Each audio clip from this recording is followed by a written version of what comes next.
Good afternoon. David Moore, Dallas Morning News.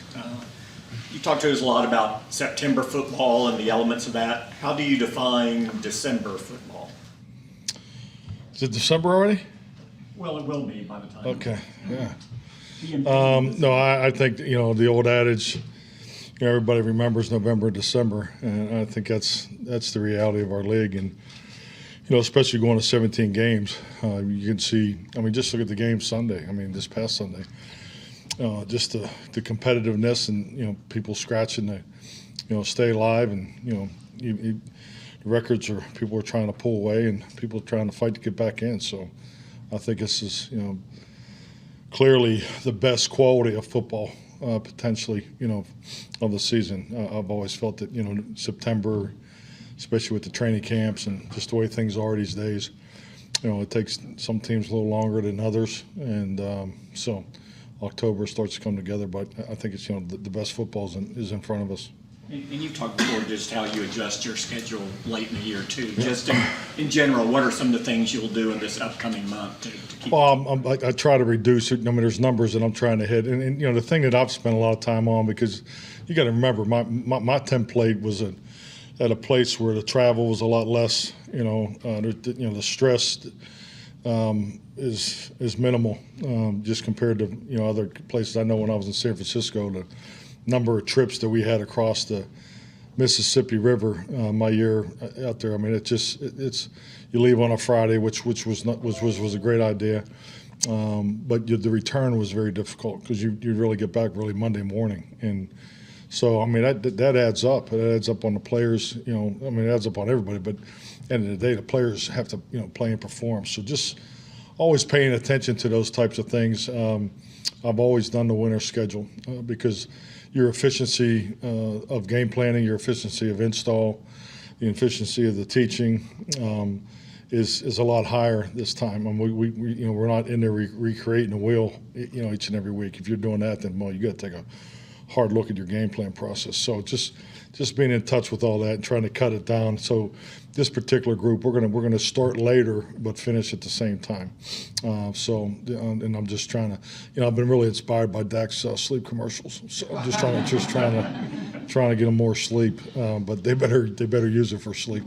But so just those type of things. It's rest and recovery is such an important component of these professional athletes, their life, and just all the extra resources that they put into it. Just trying to be in touch with that. Obviously, educating your younger players through this process, but it lays up pretty cleanly. We got three 7-day preps in a row, but then obviously we go 7 days. Was it 7 days, 6 days, 5 days, 10 days? So that's out of balance. So I'm trying to pay it forward, frankly. Clarence for Star Telegram. How's your team's health in regards to the flu bug after the mini bye? You sound better for sure. Yeah, good. I feel better. But got a lot of kids around the house this weekend, so I'm fighting back. But no, we're in good shape. We just had a couple guys that were a little under, but no, I waited till Sunday to finalize today's schedule because I just wanted to see how the whole team and their families made it through the weekend, because we talked about potentially going into virtual mode today, and so I kind of cut the practice down, and we did the practice stuff in the weight training part of it. So I was really pleased with the on the field work that we got done today in the weight room phase. So and we just had our normal meetings. We just went special teams OD and just finished with the team meeting. So we got a chance to really go back and go a little extra hard on the Minnesota and the Giants prep. So it was really like a 2-game review. Mike McCarthy, Dallas Morning News. Will any players have their 21-day practice windows starting on Wednesday, including against Washington? Talked about it briefly today, so hopefully we'll have some news for you by Wednesday. But there's no decisions been made. Talked about it briefly in the personnel, but I've been in the player meetings and that all day today. John Michaud, The Athletic. You mentioned the guys that with illness, but what about in health coming out of the game, particularly J-Ron Kurz? Yeah, J-Ron's been here. Saw him in here, for treatment. So he's if we were the practice, if we were to set the practice plan for Wednesday, I think he'd be at best maybe limited, So, but he's making progress. So I mean, we'll give him every chance to play Sunday night. Mike Todd Archer of the ESPN. When you talked about the players' schedule and easing up and backing off a little bit, how Well, much? we're not easing up. We're just being more efficient, Todd. Okay, there you go. Better way of saying it. How much do they have to show I'm sure you write it that way. So the responsibility of handling that? it's a big part of it. I mean, especially the younger players. You don't, worry. If you think about, you think about your time in the league and just, when you're in a draft and develop mode each and every year, and how fast those young guys can grow up. It's it's not always just talking about their their plays on the field. It's how they prepare to for a long season, because it's we just played 11 games, and a lot of these college players, their seasons are over already. Because they've played 14 games, counting the 3 preseason games. So just being in touch with those kind of things, and I think it gives these guys a chance to maybe sleep an extra hour, and I think that's important. But I tell you, the one thing the pandemic, I know it did for me personally, is just the importance of virtual work, because I'm not a big fan of homework. I mean, and I've complained about this, and it has nothing to do with which school my children go to, but I don't understand why you send a child to school and they, for 8 hours, and they got to come home with 2 hours of homework. So, but there is this is a professional occupation where you can be a little more efficient, but also with the resources and the things that we can send these guys home with. And because let's be honest, the interaction that they have with one another. I mean, there's such high value for the defensive backs to get together and go through their preparation. At the end of the day, or you go into the O-line group is sticking around. The tight ends are always in there. So, to me, there's such value in that. So, as many different ways as you can try to promote that, and most importantly, what your players engage in that, those kind of things are all part of this process. And then one more with what happened with Odell Beckham over the weekend. Does that alter the team's view of what of an impending visit or anything like that? Really haven't been involved in a conversation about it, but I know personally, based off of my understanding, I think we're moving full steam ahead. With the focus on cadence and improving the pre-snap operation, what did that look like today now that the offense was able to get back together and work on that? Well, we didn't work on that particular today. I actually went back and reviewed all the penalties the last 2 days with video and went through every one of them. Went through our 36 pre-snap penalties of the year. So I mean, it's a product of how we're doing. We're doing a lot of things in that area, but we need to be better, and clearly. So just highlighting the specific things that have occurred, but more importantly, how can we be better? Just clearly understanding when there is a shift, or is there emotion, or a shift in emotion, because you're seeing some patterns that have occurred, and and I just think like anything, it's great to be on the ball and getting in plays that you want to be in all the time, but it does, stresses your center and your up front people and so forth. So, but you got, I don't want to say balance is not the right word, but if you look at our efficiency the last month, particularly on offense, because a lot of these pre-snap penalties occur, we're definitely hitting a target. We have 60 rushes and completions against the Giants, 66 of them against the Vikings. So there's a lot of really good things that we're moving forward, and trust me, I'm clearly on top of the things that are not going well. And the penalties is, trust me, penalties is, penalty prevention and education is something we're spending more time on it. But I don't want to lose the aggressiveness of our play style and in our efficiency that we've really established this past month, because I think if we can continue to get better, and which we have improved over the last 3 weeks, we can continue to get better. It's all in front of us, and so we are putting the time in. I can promise you that. Dave Loffenberg, Cowboys Radio. Mike, I know the obvious answer is it's one more game, but the difference between the 16 and 17 game schedule, and obviously you went through it last year for the first time. Yeah. Does it change anything? I'll tell you what, babe, I felt it. Because it is another week, and I'm not saying like I felt it personally. I felt it with the players. It's and I think some of it is human nature. I think you get to Christmas, you're used to, okay, hey man, playoffs around the corner. And then, New Year's is here. You're in the, first round of it. So I mean, there is some of that. So I think there's a little bit like, whoa, this is a little longer than I remember. But the GPS is a great tool. Used it today. So it was kind of cool to put together a projected practice and miss it by 2 points. So I mean, so you got to pay attention to those things. Is my point, and that's where this winter schedule. All these things are, the flights. The flights the last 2 years compared to my last job. I mean, it's 5 times more stress. So I mean, those are the kind of things I pay attention to. So is it one more road game? Is it one more home game? I mean, you look at all those things because the nice thing about the GPS is that you can look at the weighted workload capacity over the course of a season, and it's not trying to hit it exactly, but you do want to be in the right realm of that. So in another week, especially at this time of year, I think you definitely feel. I think you feel more now because they added on to the end of the year than if they would have started earlier. That's just my opinion, but just because of there's so much that goes into this time of year.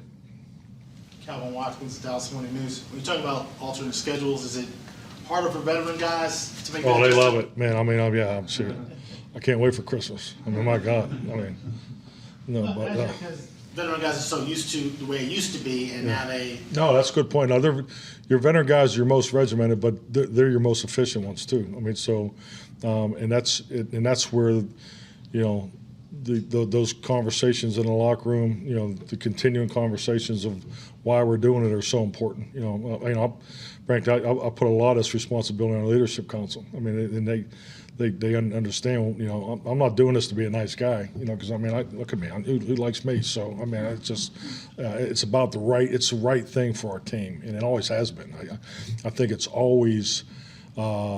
Gave the guys a little bit of a breath of fresh air. I felt like their energies were, was where it needed to be in December. I've always thought the winter schedule was an important part of scheduling. Hi, Jory Epstein, Yahoo Sports. When you look at Dak's recent interceptions and him playing a little bit more aggressive, how have you seen quarterbacks over the course of their career maybe change how aggressive they are once they become more confident in the system? And how do you balance maybe a quarterback feels like they have a better understanding, but the receiver still has to be on the same page? Well, that's a great question, but the reality of it is, I think you just have to look at every one of those, and you got to put them in a category. Decision interceptions, those are the ones you don't want. Just when you're trying to throw through a keyhole that it's just not necessary. So I mean, if you look at his two this past week, one is a potential throwaway because we thought we had a free play. We thought that we had the defensive end off sides, and then he had rushed in the A gap, and he was just trying to get it out to, I think it was Michael on the back shoulder. So I mean, that's an unfortunate interception. Obviously you don't ever like when it happens, but I mean, there's other components involved to why it happened. So. Don't really hold that one as a big minus. It's just, but and then the one down the middle of the field, that's to me that's just more reps of two guys, and it's two. I want them to take that throw. I mean that's we just got to get the ball there a little quicker. So that's those are when it's on the throw in the timing.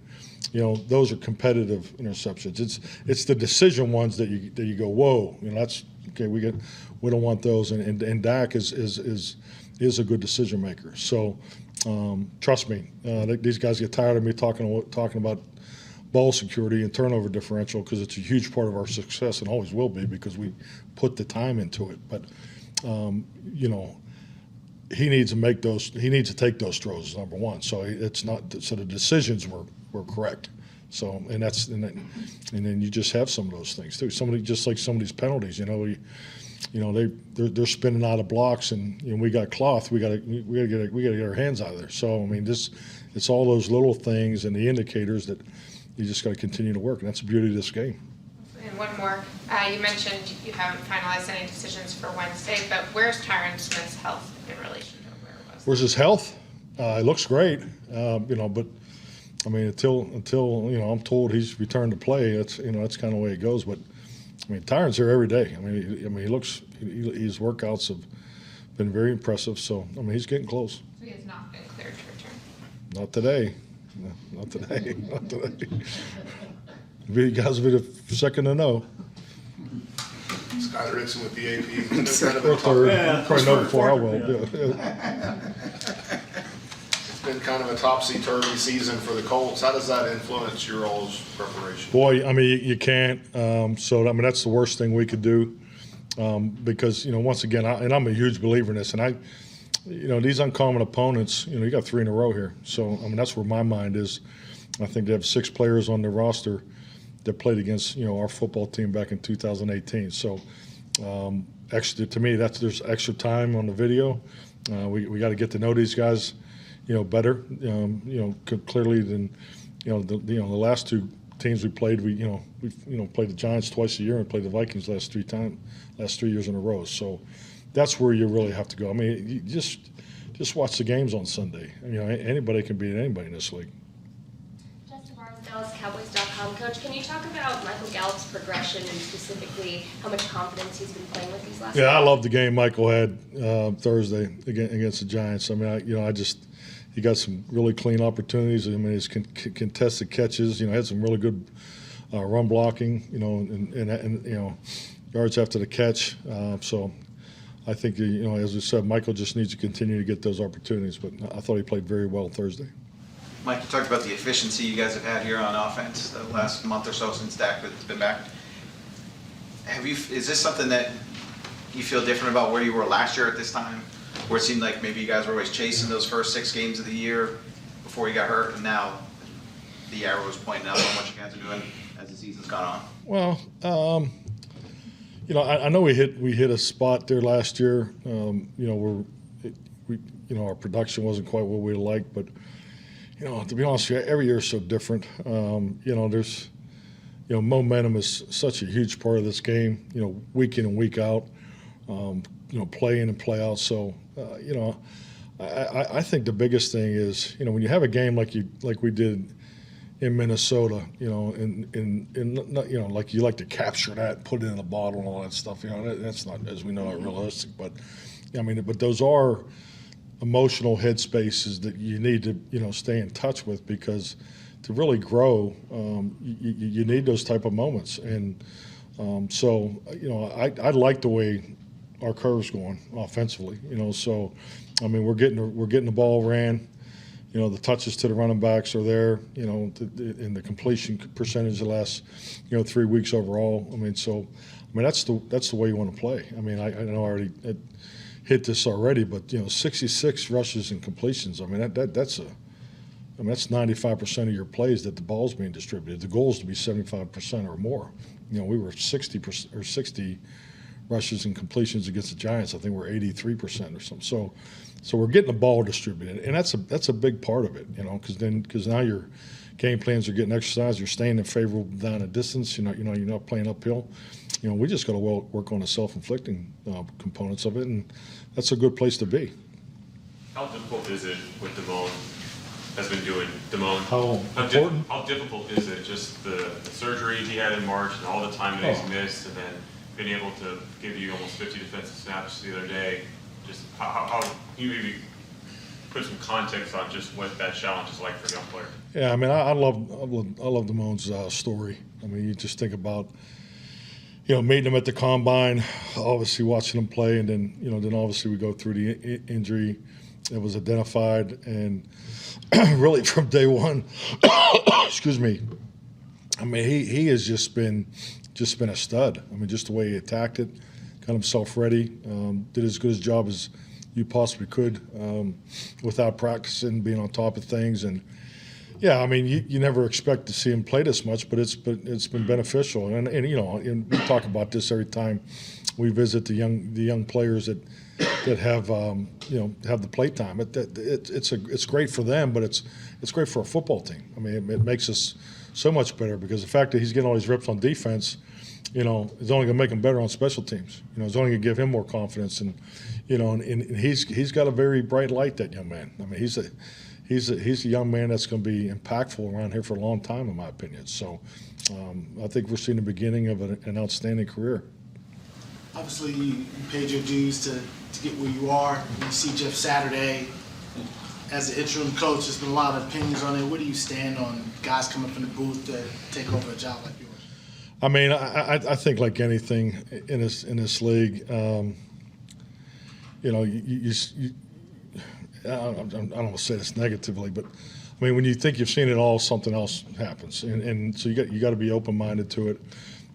So, yeah, I mean, it's definitely a different path, but it's the path that they chose, and you know, in the reality of it, it doesn't mean anything to us because we need to beat the Colts on Sunday night, and that's really the facts that matter. So, it doesn't matter who's really coaching or playing, and because based off of what we just got done doing all day today, really focusing on ourselves, then that's where we got to keep our mind at. So, but yeah, I mean, you're talking about a talented football team. I mean, they got good tape, and obviously, you always know coaches on the other staff. So, this is going to be a big challenge, just like it is every week.